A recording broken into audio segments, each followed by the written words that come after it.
Assalamu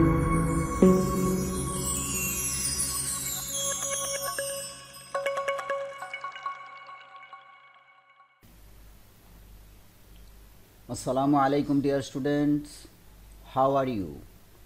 Hope that you all are well by the grace of Almighty Allah. I am also well by the grace of Almighty Allah. So dear students, welcome to everyone Alam Sir Learning Point.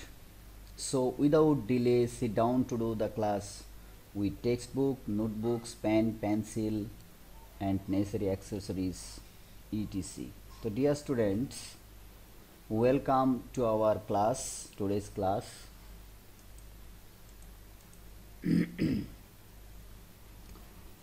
I am Munjirul Alam, assistant teacher English, Nagendra Narayan Pilot Girls High School, Muktagasa, Mymensingh. So dear students, I will discuss about grammar for class 10.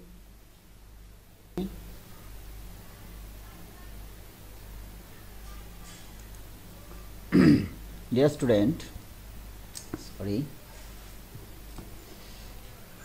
dear students, what can you see in the picture?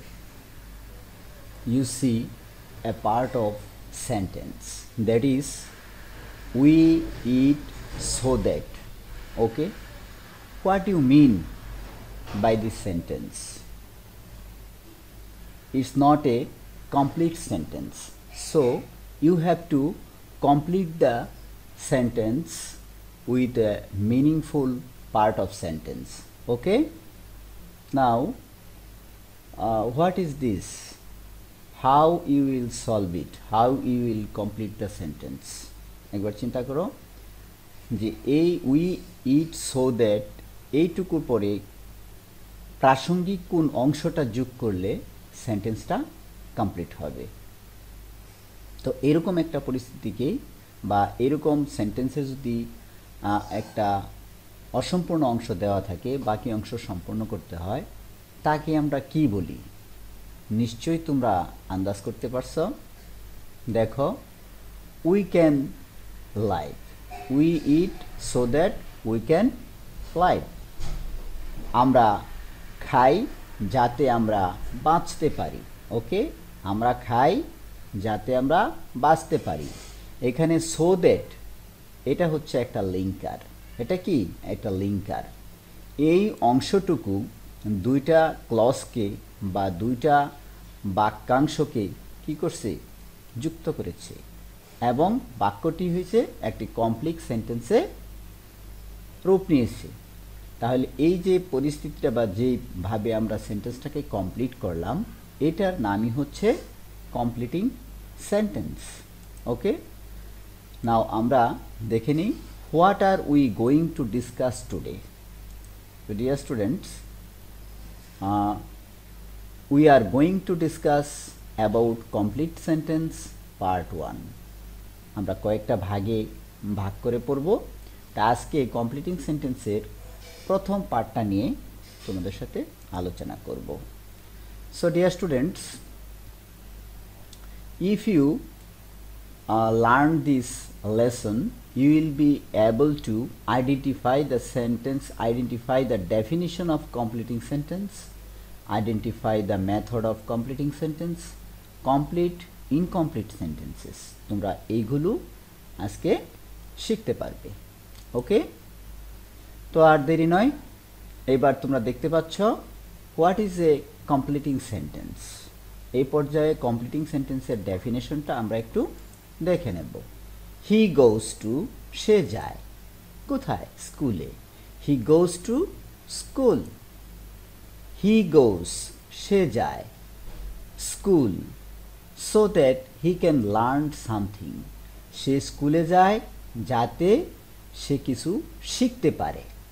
তাহলে প্রথম বাক্যটা দেখো, he goes to school, সে স্কুলে যায়। আর পরের বাক্যটা দেখো, he goes to school so that he can learn something, সে স্কুলে যায় যাতে সে কিছু শিখতে পারে, সে কিছু অর্জন করতে পারে।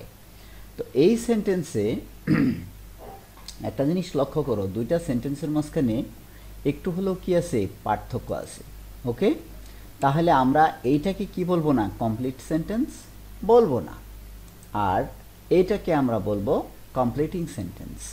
কারণ এই বাক্যে হি গোজের পরে যে অংশটুকু ব্যবহার করা হয়েছে বা সেন্টেন্সের যে অংশটুকু ব্যবহার করা হয়েছে, এই অংশটুকু এই সেন্টেন্সটাকে পরিপূর্ণ একটা অর্থ প্রদানে সহযোগিতা করেছে।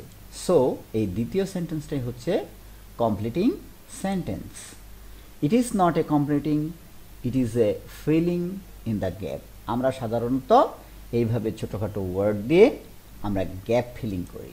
ওকে, ইটস এ কমপ্লিটিং সেন্টেন্স, এটা হচ্ছে একটা কমপ্লিটিং সেন্টেন্স।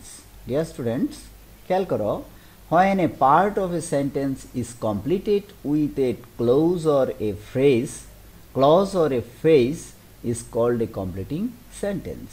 আবার লক্ষ্য করো, when a part of a sentence, যখন সেন্টেন্সের একটা অংশ is completed with a clause or a phrase, যখন কোনো ক্লজ বা ফ্রেজ দিয়ে পূর্ণ করা হয়, is called a completing sentence, তখন তাকে কমপ্লিটিং সেন্টেন্স বলে ডাকা হয়।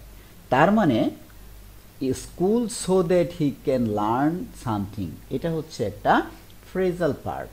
তার মানে ফ্রেজ কি আমরা এর আগে জেনেছি নিশ্চয়ই, বা তোমরাও জানো যে ফ্রেজ হচ্ছে একের অধিক শব্দ মিলে, শব্দ মিলে একটি অর্থ প্রকাশ করে। আমরা ফ্রেজকে বলি শব্দগুচ্ছ। ফ্রেজকে কি বলি? সাধারণত শব্দগুচ্ছ। মানে গুচ্ছ শব্দ যখন মিলে একটা শব্দের অর্থ প্রকাশ করে বা একটা পুরোপুরি একটা শব্দের একটা ধারণা দেয়, তখন তাকে আমরা ফ্রেজ বলি। আর ক্লজ হচ্ছে একটা বড় বাক্যের অংশ মাত্র, মানে একটা পরিপূর্ণ বাক্যের একটা অংশ। যেমন he goes school, he goes to school, he goes to school, এইটুকু হচ্ছে একটা বাক্যের অংশ। আর সো দ্যাটের পরে হি ক্যান লার্ন সামথিং, এইটুকু আর একটা অংশ। সো এই দুইটা পার্টই হচ্ছে ক্লজ।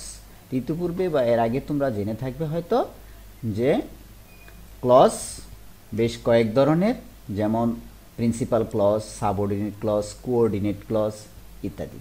তো এই ধরনের ক্লজ দিয়ে বা ফ্রেজ দিয়ে যখন একটা বাক্যকে পূর্ণ করা হয়, তখনই সেটা হয়ে ওঠে কমপ্লিটিং সেন্টেন্স। তো dear students, go to the next slide.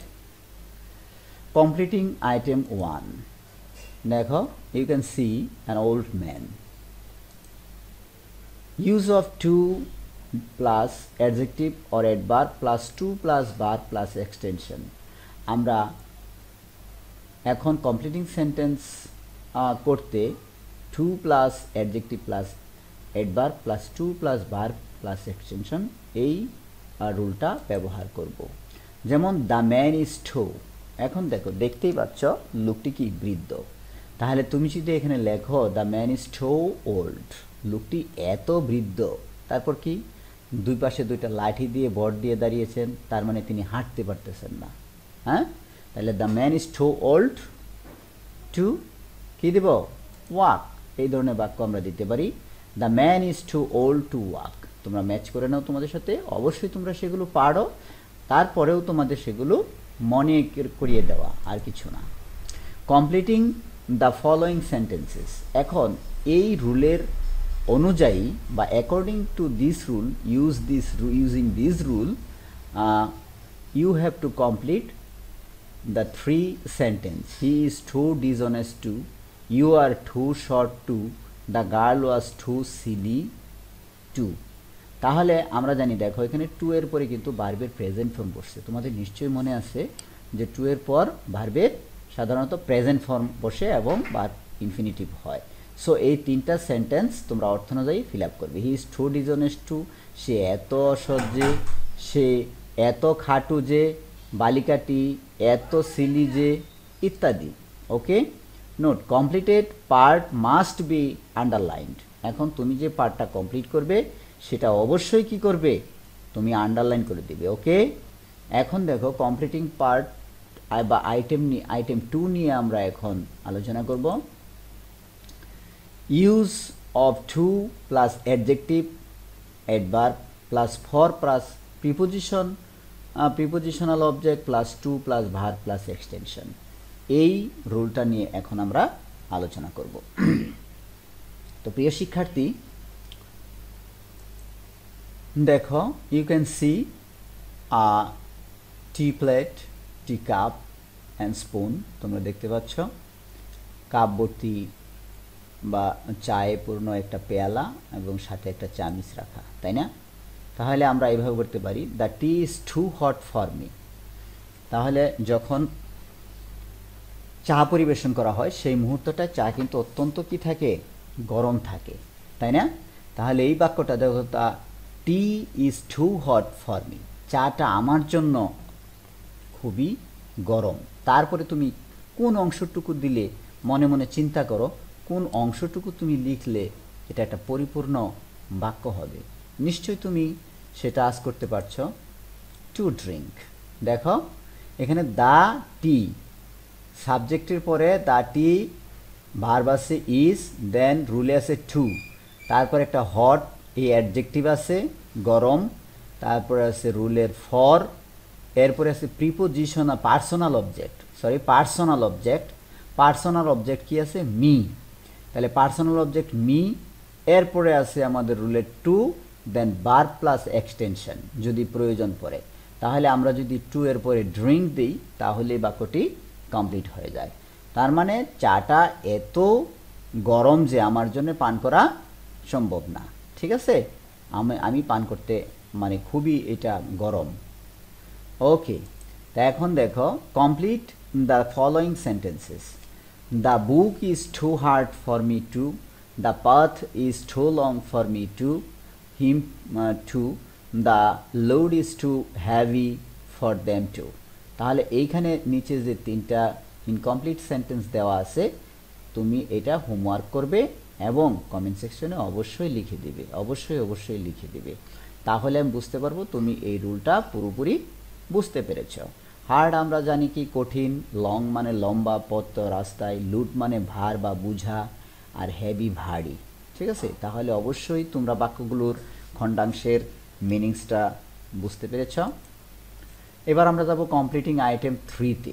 দেখো আমরা একটা পিকচার দেখতে পাচ্ছি ছবিতে, দুই সারিতে বইয়ের স্তূপ, টেবিলের দুই পাশে, মাঝখানে মেয়েটা কি করছে, বা স্টুডেন্টস ঘুমিয়ে আছে, তার মানে সে বইয়ের চাপে, একবারে পড়ার চাপে নুয়ে পড়েছে, তাই না? Okay, use of so dot dot that, so dot dot that মানে হচ্ছে কি এত ডট ডট যে, আর আগের সো দ্যাট আমরা পড়েছি যাতে। যদি সো এর মাঝখানে গ্যাপ না থাকে দ্যাটের মাঝখানে তাহলে হয় যাতে, সো দ্যাট। আর যদি এরকম থাকে সো ডট ডট দ্যাট তাহলে এটার অর্থ হয় এত ডট ডট যে, তোমরা এটা জানো। আর ওটা টু ডট ডট টু, ওটাও কি এত ডট ডট যে। আচ্ছা, যা হোক, এখন দেখো, she was so ill that, সে এত অসুস্থ ছিল। তাহলে আমরা এটার বাংলা, এই খণ্ডাংশটুকুর বাংলা অর্থ কি করতে পারতেছি, সে এত অসুস্থ ছিল যে। তাহলে এটা কিভাবে ফিল আপ করবে তোমরা একটু আন্দাজ করো, মনে মনে চিন্তা করো। অবশ্যই তোমরা মিলাতে পারছো, তোমরা আমার সঙ্গে একটু মিলিয়ে নাও। দেখো, she could not study at all, she could not study at all. দেখো এখানে ওয়াজ আছে, একটা জিনিস লক্ষ্য করো, এখানে কি আছে, ওয়াজ আছে। তাহলে এর আগের সেন্টেন্সে যখন আমরা দেখেছিলাম যে এম ইজ আর, এগুলো যদি প্রেজেন্ট ফর্ম হয় তাহলে এখানে ক্যান বসে, ক্যান নট বসে। আর যদি এখানে পাস্ট ফর্ম হয় তাহলে এখানে কুড নট বসাতে হয়। তাহলে সো ডট ডট দ্যাটের পরে সাবজেক্ট প্লাস ক্যান নট বা কুড নট বসে, এরপর বাকি অংশ বসে। তাহলে ক্যান নট বা কুড নট আমরা কখন বসাবো? তাহলে বুঝতেই পারছো, যদি প্রেজেন্ট টেন্স থাকে এই পাশে তাহলে হবে ক্যান নট, আর যদি পাস্ট টেন্স থাকে তাহলে হবে could not. Understand dear students? Now formation দেখো, given clause with so dot dot that plus relevant sentence, প্রাসঙ্গিক একটা বাক্য দিয়ে ফিল আপ করতে হবে।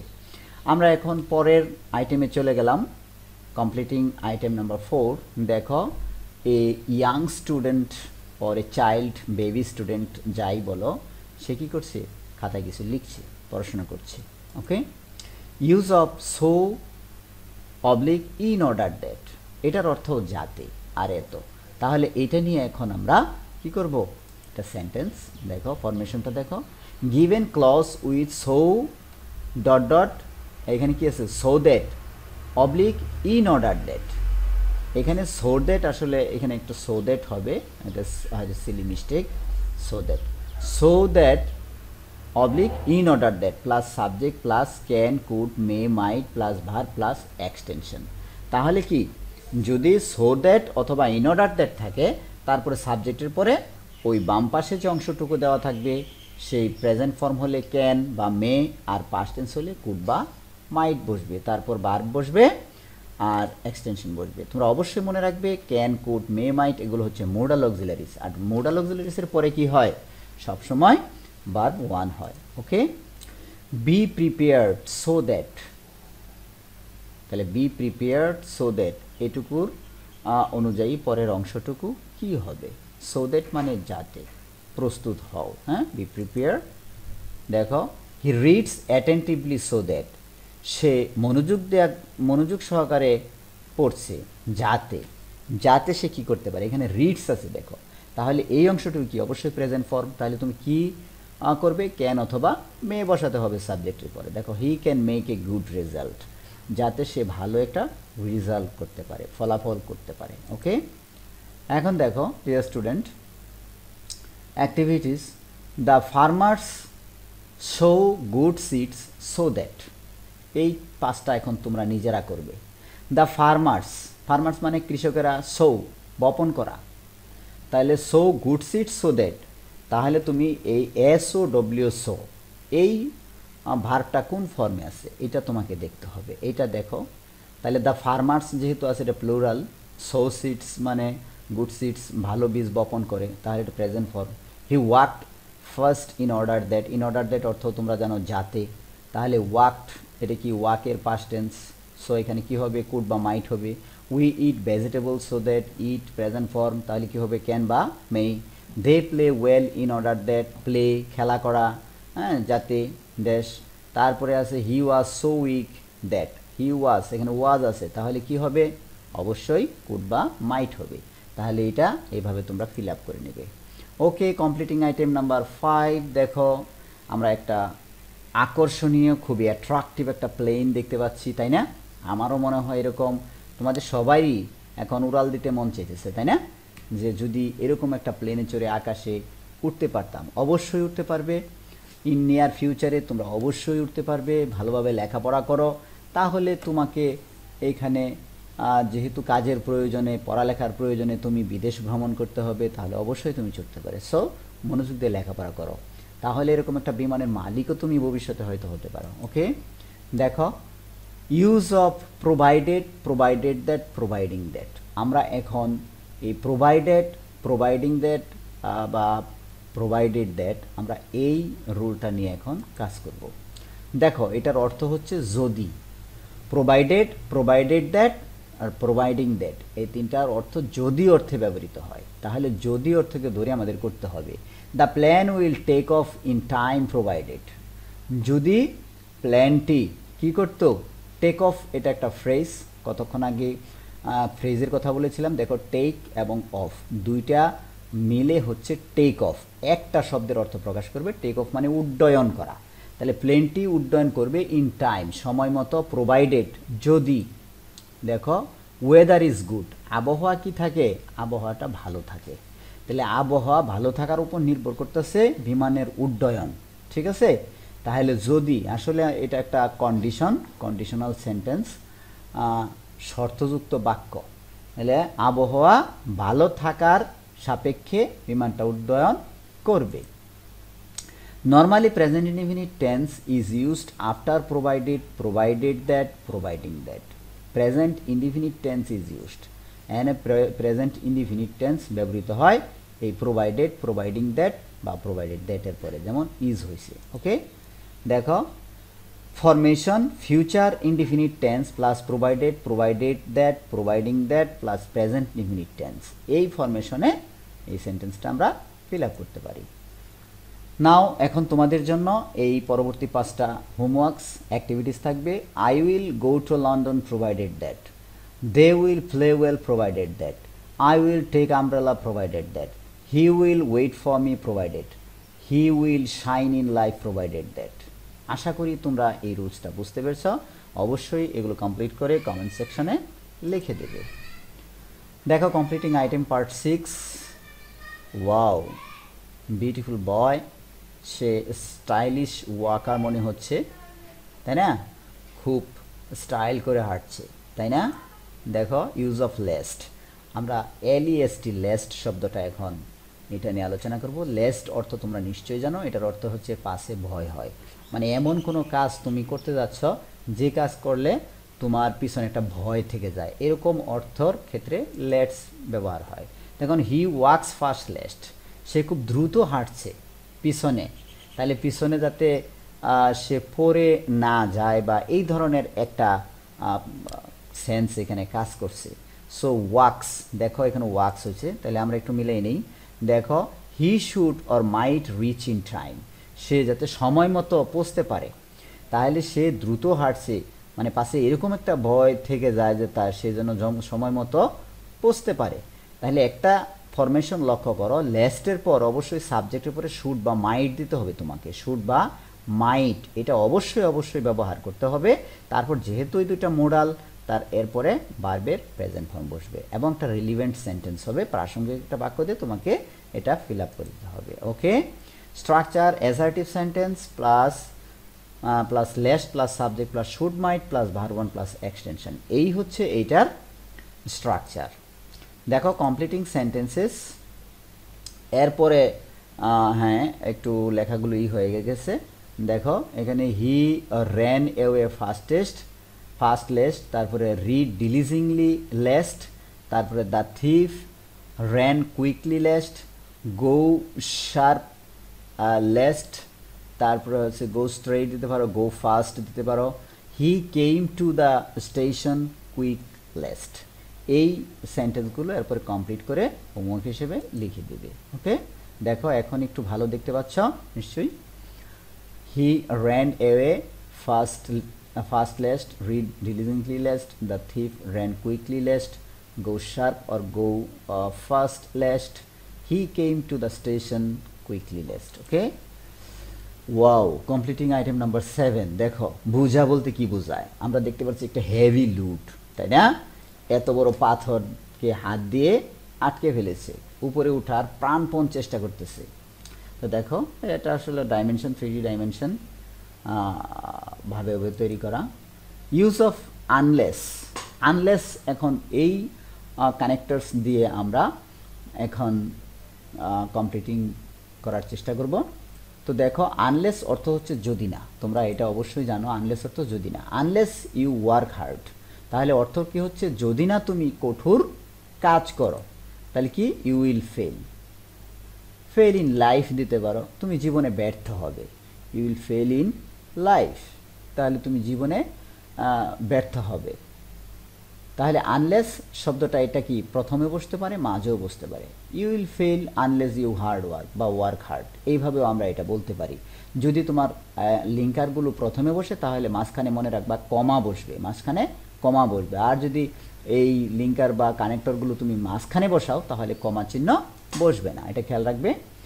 দেখো এই রুলের আওতায় বা এই সেন্সের আওতায় এখন তোমরা নিচে এই যে পাঁচটা দেওয়া আছে, unless you read attentively, unless you start at home, come at 8 o'clock, unless he will not shine, unless you respect others. দেখো এই যে আনলেস দুটোতে মাঝখানে আছে, সো এখানে কোনো কমা নেই, আর উপরের তিনটাতে কমা আছে, দুইটাতে কমা আছে। তাহলে অবশ্যই বুঝতে পারছো যে আনলেস যদি মাঝখানে বসে তাহলে কমা হবে না, আর প্রথম হইলে মাঝখানে কমা দিতে হবে। Okay, completing item number 8, use of till until. দেখো টিল আনটিল পর্যন্ত, যে পর্যন্ত না, এটার অর্থ হচ্ছে পর্যন্ত, যে পর্যন্ত না। তাহলে টিলের মাঝখানে দুইটা এল, আনটিলে একটা এল, খেয়াল করবে এটা যেন ভুল না হয়।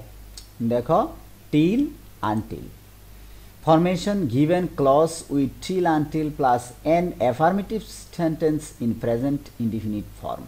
till until এর পরে affirmative sentence দিয়ে present indefinite বাক্য পূরণ করতে হয়। যেমন wait until the rain stops, মানে এখানে অপেক্ষা করো যে পর্যন্ত না বৃষ্টি থামে। তাহলে দ্য রেইন স্টপস আনটিল মাঝখানে হয়েছে, তাই এখানে কি হয়েছে না, কমা হয়েছে না। এইবার তোমরা এই যে পাঁচটা দেখতে পাচ্ছ, এই পাঁচটা তোমরা হোমওয়ার্ক হিসেবে করবে। Wait for me until, I will teach him till, he will nurse me until, I will help him till, until I come. Okay, এইগুলো তোমরা ফিল আপ করবে এবং কমেন্ট বক্সে লিখে দিবে। Completing item number 9, use of as long age. Use of as long age, as long age পর্যন্ত কি, যতক্ষণ পর্যন্ত, অ্যাজ লং এজ যতক্ষণ পর্যন্ত। ফরমেশন দেখো, given clause with as long as and affirmative sentence. তাহলে অ্যাজ লং এজের সাথে অ্যাফার্মেটিভ সেন্টেন্স দিয়ে বাক্য ফিল আপ করতে হয়। এই জিনিসটা জাস্ট তোমরা কি করবে, খেয়াল রাখবে, মনে রাখবে। অ্যাফার্মেটিভ সেন্টেন্স দিয়ে কি করতে হবে, অ্যাজ লং এজ থাকলে তোমার বাক্যটা মিলিয়ে দিতে হবে, মানে ওইভাবেই তোমার সেন্সটা কাজ করতে হবে। Wait here as long as, অপেক্ষা করো যতক্ষণ পর্যন্ত। অ্যাজ লাইক টিল, অনেকটা। ওকে, আই কাম ব্যাক, মানে আমার ফিরে আসা পর্যন্ত তুমি অপেক্ষা করো, তুমি অপেক্ষা করো, অপেক্ষা করো যতক্ষণ পর্যন্ত আমি ফিরে না আসি, মানে ফিরে আসি এইরকম। কমপ্লিট দ্য সেন্টেন্সেস, আবার সেম হোমওয়ার্কস এই ইয়ের উপরে, অ্যাজ লং এজ এই কানেক্টরের উপরে যে কমপ্লিটিংগুলো হবে। Allah will be with us as long as, he worked as long as, read as long as, help him as long as, I gave him as long as. Okay, now completing item number 10। দেখো আমরা একজন মেকানিককে দেখতে পাচ্ছি, খুব বয়োবৃদ্ধ একজন লোক যে অত্যন্ত কঠোর পরিশ্রম করছেন। তিনি একটা মেশিন নিয়ে কাজ করছেন, পাশে বিভিন্ন ধরনের যন্ত্রপাতি তার পিছনে দেখতে পাচ্ছি। সো বোঝাই যাচ্ছে তিনি একজন টেকনিশিয়ান বা এই ধরনের কাজ করে থাকেন। Salute you. Use of though, although, since, as, because, if, আমরা এই কানেক্টরসগুলো নিয়ে এখন কাজ করব। দো অর্থ জানো তোমরা যদিও, অলদো এটার অর্থ যদিও, সিন্স এটার অর্থ হলো যেহেতু, এস যেহেতু, বিকজ কারণ, ইফ যদি। তাহলে আমরা দেখো, দো হি ইজ পোর, যদিও সে গরিব, তাহলে আমরা এটা কীভাবে ফিল আপ করবো? দো, দো হি, তারপরে সাবজেক্ট, তারপরে ভার্ব, এরপরে আছে কি অবজেক্ট। দেখো, হি ইজ অনেস্ট, দো হি ইজ পোর, যদিও সে গরিব, হি ইজ অনেস্ট। তাহলে এই পাশে প্রেজেন্ট ফর্ম, এই পাশে কি আছে প্রেজেন্ট ফর্ম, একটা প্রাসঙ্গিক বাক্য দিয়ে এটাকে মিলিয়ে দিতে হবে। সিন্স হি ইজ পোর, যেহেতু সে গরিব, তাহলে এটাকে তোমরা কমপ্লিট করো। এরপরে he has to work hard because, এটাকে এরপরে কমপ্লিট করবে। দেন ফরমেশনটা দেখো, given clause with though, although, since, as, because, ই প্লাস রিলিভেন্ট সেন্টেন্স। তার মানে প্রাসঙ্গিক একটা বাক্য দিয়ে এই ধরনের যদি কানেক্টার্স থাকে তাহলে সেগুলোর সেন্টেন্সটা তোমাদের কি করতে হবে, কমপ্লিট করতে হবে। Understand? Completing item number 11, use of in spite of, despite. In spite of খুব গুরুত্বপূর্ণ একটা রুলস, এটা দিয়ে মাঝে মাঝে পরীক্ষায় আসে। In spite of, despite. In spite of হচ্ছে সত্ত্বেও, ডেসপাইট অর্থও সত্ত্বেও, কিন্তু খেয়াল করবে ইন স্পাইট অফ এরপরে প্রিপোজিশন আছে আগে পরে, ইন এবং অফ, আর ডেসপাইটের আগে পরে কিছুই নেই। তাহলে এটাই ভালো করে খেয়াল করতে হবে, ইন স্পাইটের পরে অফ বসে, ডেসপাইটের পরে অফ বসে না। In spite of this poverty he is honest, তার মানে কি, তার দারিদ্রতা থাকা সত্ত্বেও হি ইজ অনেস্ট, সে সৎ। তাহলে রিলিভেন্ট বাক্য দিয়ে তোমাকে ফিল আপ করতে হবে। তাহলে ফরমেশন থেকে in spite of, despite plus possessive. Possessive কি, যেমন পার্সোনাল যে অবজেক্টগুলো আছে, আই আছে, মি আছে, হিম আছে, হার আছে, সেগুলোর যে পজিটিভ ফর্মটা আছে সেটা। যখন ইনস্পাইট অফ এর পরে হিস হয়েছে, হিম হবে না, হিস হয়েছে, আর এরপরে নাউন বসবে। এটা কি নাউন বসবে, পোরের থেকে পোভার্টি। তাহলে আমরা দেখলাম ইনস্পাইট অফের পরে পজিটিভ প্রোনাউন, তার মানে হিম থাকলে হিস, আর শি থাকলে হার, মি থাকলে মাই, দে থাকলে কি হবে দেম, এবং তারপরে একটা নাউন হবে। ওকে, তারপরে দেখো অপোজিট মিনিং সেন্টেন্স, তারপরে অপোজিট মিনিংস দেয় বা বিপরীতার্থক অর্থ দেয়, ওটার সাথে মিলে একটা বাক্য দিতে হবে, এবং নিচের যে এগুলো দেওয়া আছে সেগুলো তোমরা কমপ্লিট করবে। ডেসপাইট হিজ গুড কোয়ালিফিকেশনস, তারপরে সামনেটুকু মিলাবে, despite his innocence, in spite of trying hard, মানে কঠোর চেষ্টা করা সত্ত্বেও, ইত্যাদি। এগুলো তোমরা হোমওয়ার্ক হিসেবে অবশ্যই করে নেবে। কেমন? Item number 12, use of instead of, in lieu of. Instead of or in lieu of, এটার অর্থ হচ্ছে পরিবর্তে। এটার অর্থ কি, পরিবর্তে। তাহলে আমরা দেখো, দ্য হিস্ট্রি বুক, এটা একটা বই দেখতে পাচ্ছি আমরা। তো এই পাশে দেখতে পাচ্ছি আমরা লজিক। ওকে, দুইটা সাবজেক্ট আমরা দেখতে পাচ্ছি। তাহলে আমরা কোনটার পরিবর্তে কোনটা নিব? বাক্যটা দেখো, instead of history he took logic, মানে কি এই হিস্ট্রির পরিবর্তে সে লজিক বিষয়টা নিল, এরকম। তাইলে এরকমভাবে রিলিভেন্ট সেন্টেন্স দিয়ে তোমরা বাক্যটাকে ফিল আপ করবে। Now homeworks for you, he bought a pen in lieu of a pencil. দেখো এখানে একটা কলম আছে আর একটা পেন্সিল আছে। তাহলে সে বট এ পেন, সে একটা কলম ক্রয় করলো ইন লিউ অফ পেন্সিল, পেন্সিলের পরিবর্তে। In lieu of, instead of আমরা মাঝখানে ব্যবহার করতে পারি। ওকে, দেন দেখতে দেখতে আমরা একদমই আমাদের লেসনের শেষ প্রান্তে চলে আসছি আজকের কমপ্লিটিং পার্ট 1-এর। তো প্রিয় শিক্ষার্থী, তোমাদের সবাইকে এতক্ষণ ধৈর্য ধরে ক্লাসটা দেখার জন্য thank you, thanks so much, thank you very much from core of my heart. Okay, thanks to all. আর সেই সাথে বলে রাখি, তোমরা চ্যানেলটা অবশ্যই সাবস্ক্রাইব করতে ভুলবে না, যাতে আমি কোনো ক্লাস আপলোড দিলে তোমরা সবার আগে পেয়ে যাও এবং সেটা দেখে তোমরা বুঝতে পারো। আর অবশ্যই সেটা বন্ধুদের মাঝখানে শেয়ার করে দিবে, যাতে তারাও এই ক্লাসটা দেখতে পারে। ওকে, তো মনে রাখবে যে কমপ্লিটিং আর দু একটা ক্লাস আমরা কম্পিউটার উপর করব। এটা পার্ট 1 তোমরা দেখতেই পাচ্ছ, এরপরে পার্ট 2, পার্ট 3, এইভাবে আরও দুটো কমপ্লিটিং ক্লাস হবে। সো অবশ্যই চ্যানেলে লাইক, কমেন্ট, শেয়ার করে তোমরা সাবস্ক্রাইব করে রাখো, যাতে সবার আগে ভিডিওগুলো তোমরা পেয়ে যাও। Okay, thank you once again, thanks to all.